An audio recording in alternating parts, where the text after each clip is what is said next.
the whole woke ideology and the whole process of fighting the Christianity, because it's you see, that's another thing. Nobody is ready to say this war of civilization is the war with Christianity. It's just a fact. Obviously, they're using different weapons, they're using different tools, but the main goal is to destroy Christianity. Look at the Olympics. Why the opening ceremony was not about Mohammed? Why Christianity, Catholicism, was attacked during the opening ceremony? Did you see that? Did you watch it? Of course I did. Why they always attack Christ? Always. In the movies, in the music, you know, they all wear crosses. They all just attack Christianity. And I keep asking this question: why the other religions are not attacked? It's always Christ. So this war is a war of civilization, and this war is a war between good and evil, and this war again it is a war against our very basic truths and fundamentals of our life and our existence on this planet.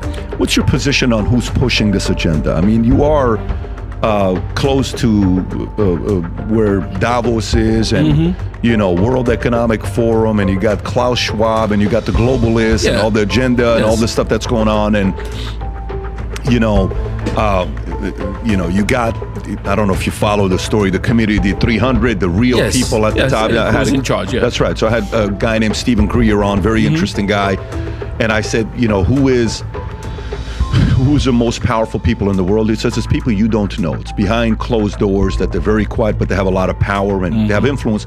But who do you think's behind pushing an agenda, accelerated the way it has the last 4 to 8 years, that logically it doesn't make sense, but so many people of power are sitting there endorsing it and saying, yeah, we should be doing this? Politically communists, mental communists, spiritually Satanists. That's what I think what is happening, because most of these people, in my opinion, just sold their souls to the evil.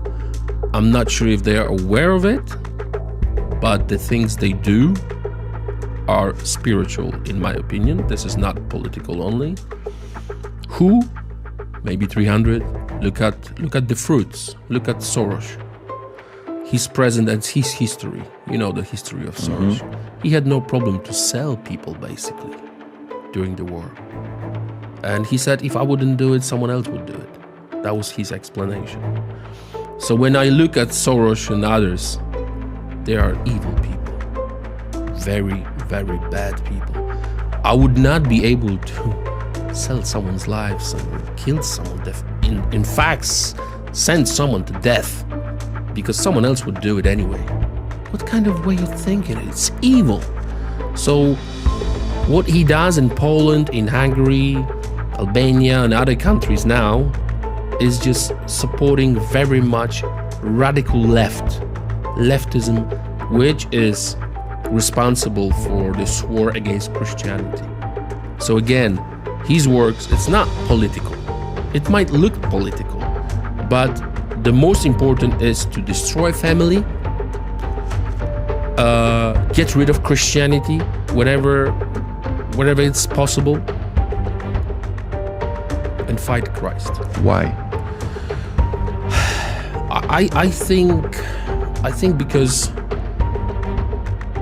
because evil is present and from the beginning, and I think in different part of history of humanity, you always had a war between good and evil.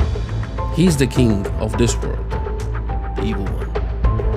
And it's up to us. Our free will is the greatest gift.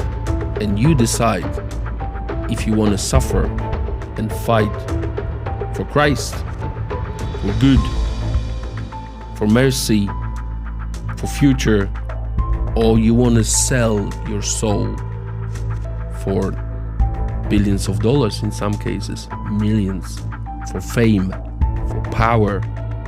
These people are sick. There's a moment in your life when you reach the level of richness that money is not enough. You need power. When you get power, it's not enough. You have to own people. That's why we had babies as victims of satanic rituals. So very interesting. So you said what? You have money, then power, then you own people? Then you want to own someone's life. In many cases, you want to take this life away. You want to be like God. This is what is happening when you have money, power, then you want to be a god. You want to take away lives. That's why they sacrifice. That's why the Satanists sacrificed children. That's why Hollywood, many of Hollywood are coming out now. Many of Hollywood stars, look at, I don't know, Mel Gibson and others. They are talking about it. Jim Carrey. They are talking about it out loud. But in many cases, very often people are like, he's nuts. Listen, he went crazy. Something's happened to him. He went too much religion. He's too much religious and this and that. But it's just a fact, in my opinion. It's just a need of power, and then when you have power, you want to be God.